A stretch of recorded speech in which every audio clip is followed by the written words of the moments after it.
to a degree that really gets our arms around the totality of that requirement.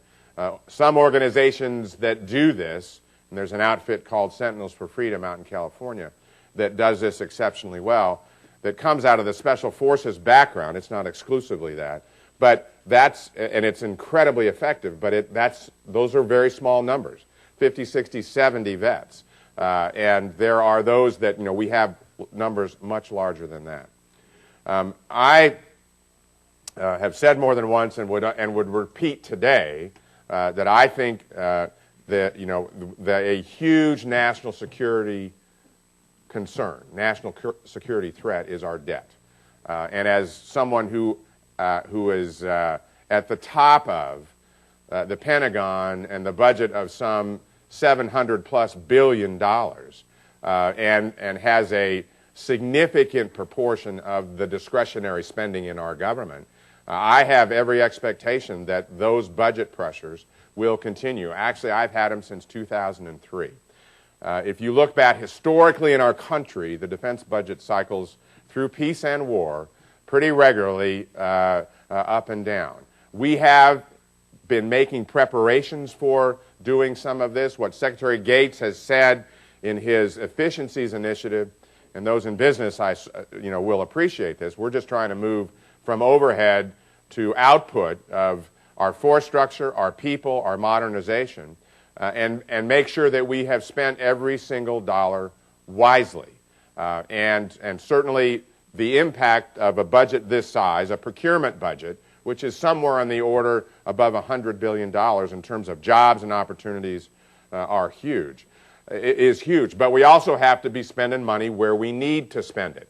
And it is, from my perspective, as if I go back to the premise of the threat in terms of our national security, in terms of the overall debt, that I have an expectation I'm going to have to contribute to the reduction of that over time, or my budget is going to dramatically be reduced very, very rapidly, which is what a big concern of mine, given the national security threats, the national security challenges that are out there. But that we can do, that we can generate an awful lot of jobs in the economy. We do right now is a given. What I'm also anxious to understand is for those who are tied to defense contracts and this whole issue of veterans, that you would take, as I'd ask any organization, private organization, to take a look at, is there a way that you can connect with and hire those veterans that are coming back to town?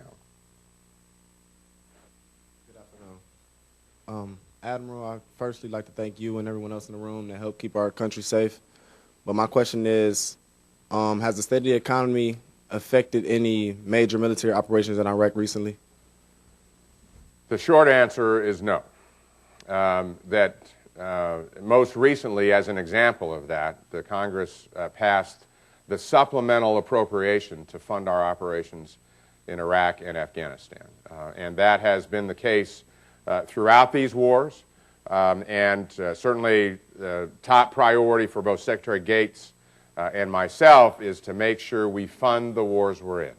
I would never send anybody into battle without giving them what they need. And that's because they are sacrificing their lives. And so we're very focused on that. That doesn't mean that there aren't additional pressures on the totality of our budget. But as far as affecting those that are in the fight right now, we have the resources to do that. Admiral Mullins, I would like for you to speak a little bit about the servicemen and women and the prevention that the government has been, the things that the government has been doing for suicide prevention.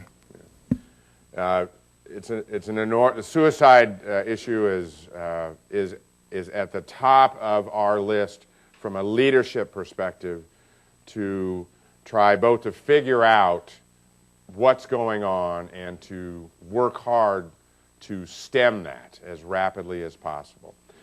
As I indicated, if you ask me for one thing in the community as I come here today, what can you do? It's leadership. Inside the military, leadership is tackling and must tackle and solve this problem. We've had our suicide rate virtually double since 2004. We were half the national rate. We now exceed the national rate. When you get into this, and anybody that's been around suicide, everyone knows how difficult and complex a problem this is. And in fact, in that doubling of our rate, and I believe that the pace, the challenges, the stress that we've got on the force have a lot to do with that. That said, there are far too big a portion of those who have not deployed who are also committing suicide. So the leadership of the services, enlisted and officer, are very focused on this specifically. Last October or so, the Army, who has the largest number, but they're the biggest force, specifically each service suicide rate is up significantly from 2004. So it's not just all about the Army, although they get a lot of the publicity. And I think that the Army started a $50 million 5-year study on suicide. And there are a couple things about that struck me. One is, I can't wait 5 years because I'm losing too many people right now. And actually, I think a strength of the study is it's spinning off results as it goes. So we're learning as we go. And then secondly, as I gathered with those who are conducting the study, and they really are world-class individuals who spent an awful lot of their life on suicide, there were a couple of thoughts. One is that this kind of national study just hasn't been done before. Now, we have a population obviously under stress, and we are tragically, seeing the numbers go up. And I mean, a question that comes up is, and I think the number was some 32,000 suicides in the country every year, that nationally, this is a very difficult issue for us to come to grips with as well. So I'm actually hopeful that we learn over the course of this study a whole lot more on how to attack that. In the interim, we're conducting training now so people understand the signs earlier. Oftentimes, and most often, and certainly in retrospect, it is, as we look back, we could have seen signs, whether it's the family or my buddies or in the unit. Sometimes they just weren't there. Sometimes it happens and there really wasn't anything that anybody saw.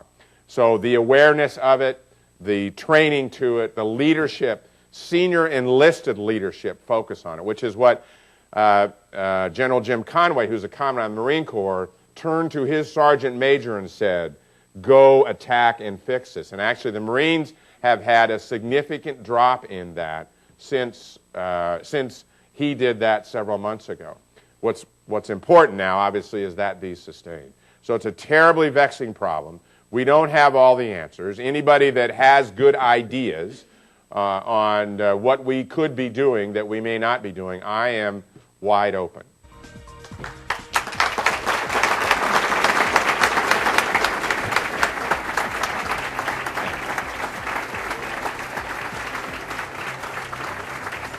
Today at the City Club of Cleveland, we've been listening to Admiral Mike Mullen, Chairman of the Joint Chiefs of Staff. Thank you very much, Admiral Mullen. Thank you, ladies and gentlemen. This forum is now adjourned.